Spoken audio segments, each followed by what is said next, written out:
Here are the answers to Unit 3 Multiple Choice Quiz B. There were 4 questions that were a problem for a lot of people.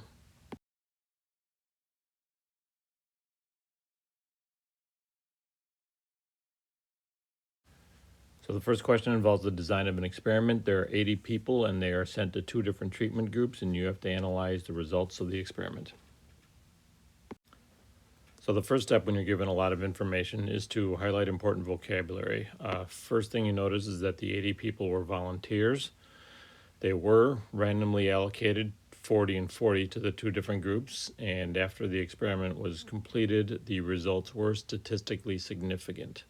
So, of the options here, treating the skin irritation with the medication will cause the irritation to clear.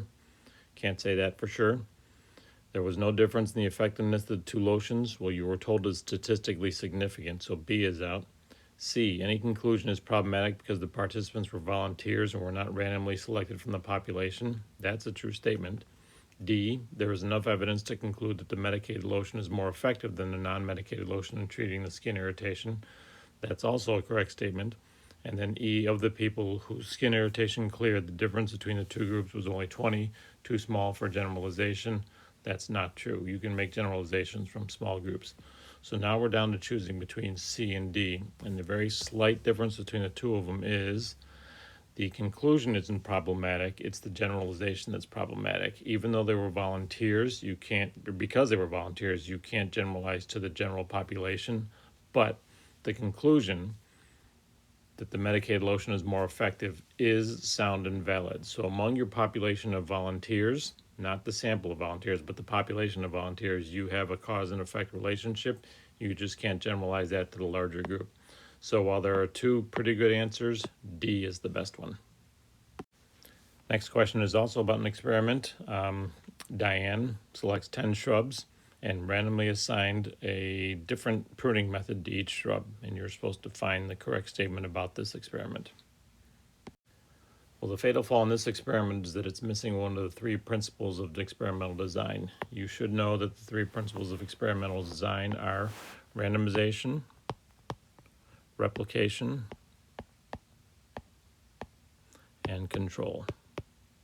This one is missing the replication part. Each treatment was only sent to 1 shrub.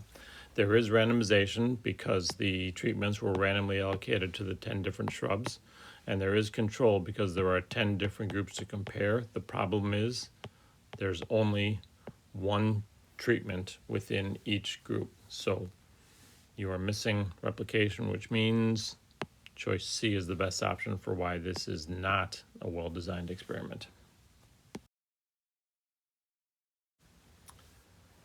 Another experiment question. Researcher randomly selects 30 people to participate in an investigation of 2 materials used in the heels of sneakers. And there are 2 different designs, and you're supposed to analyze. And if you look at the vocabulary and the answers, looks like you're trying to discern the difference between matched pairs and a completely randomized design. So this question is basically, do you know your definitions? Matched pairs is when you have dependent groups. Since each person has a left foot and a right foot, assigning 1 treatment to the left and 1 treatment to the right means that the wear could be in some way dependent on the person. This is matched pairs.